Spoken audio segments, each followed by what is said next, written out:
Hello, Simon Preston here again.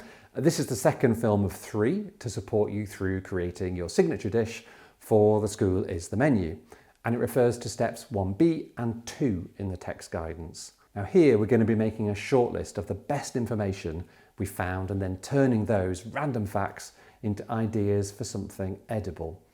Hopefully you've gathered lots of stories, and now it's a good time to edit them down into a usable list of about 20 of the best ones. But how will you decide which are the best ones with the strongest inspiration for your dish? We'll bring them all together, read through them as a group, and ask yourselves, which are the ones that really capture the imagination? Perhaps they're bonkers or surprising, funny, remarkable in some way. And perhaps you can spot themes that come up time and time again, stories that have things in common, threads that run through them with coincidences. Maybe they're good ones to group together to go onto your shortlist. And then think, which discoveries are truly unique, something that you simply wouldn't find in any other school?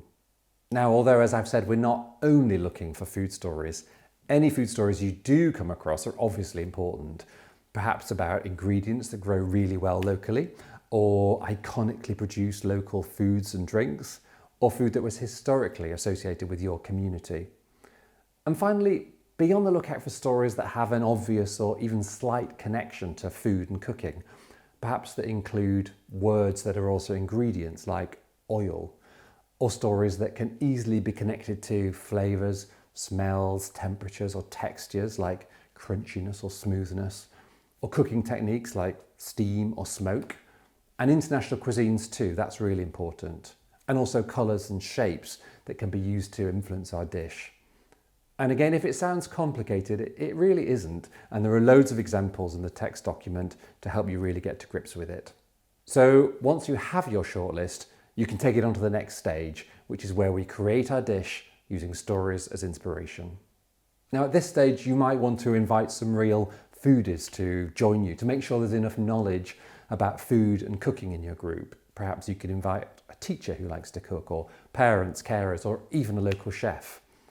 And each person in your group will have some ideas about how stories might be represented in the dish. And it's important that everyone understands that no idea is too silly or far-fetched to be considered. Nothing's off limits, as long as there's a connection to the stories. In fact, the silliest ideas are often the best ones. Now, there are loads of examples about how stories can be used to inspire a dish in the text brochure. And some of them are direct and obvious examples, like, for example, you've discovered that there's a famous ex-pupil called Basil something or other, and of course Basil's an ingredient. Or perhaps your school's part of a local fishing community, so you decide you want to include fish or something fish-shaped in your dish.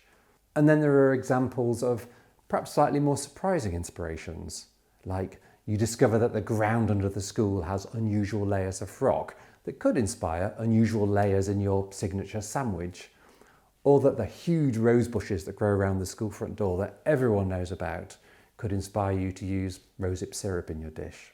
And then there are examples of even more creative connections. So perhaps the distinctive shape of your school road could inspire a similarly shaped drizzle in your signature soup. Or your school's proximity to the beach might lead you to use sand like couscous in your signature dish. And here's another example. Remember the story I told you about my house in the last film? Well, the Bowling Green's been there since the mid-Victorian era, so I just did an internet search for Queen Victoria's favourite food, and you'll never guess what it is. Curry. Maybe I'll get curry into my dish. And it's a bowling green, so I might have lots of green things in my dish, and the houses were built around it. So my dish might have a wall of something around it, perhaps pastry or potato. Now remember, the houses had to be built off to one side, so perhaps my dish could be plated to one side, not in the centre. And finally there was a tunnel. How am I going to get a tunnel into my dish? A cheese straw perhaps, or cannelloni? Or maybe you can think of something even more creative. So do you see how a simple story can be used to inspire a dish? My advice is, be irreverent, think laterally, suggest connections wherever you see them, and keep on going.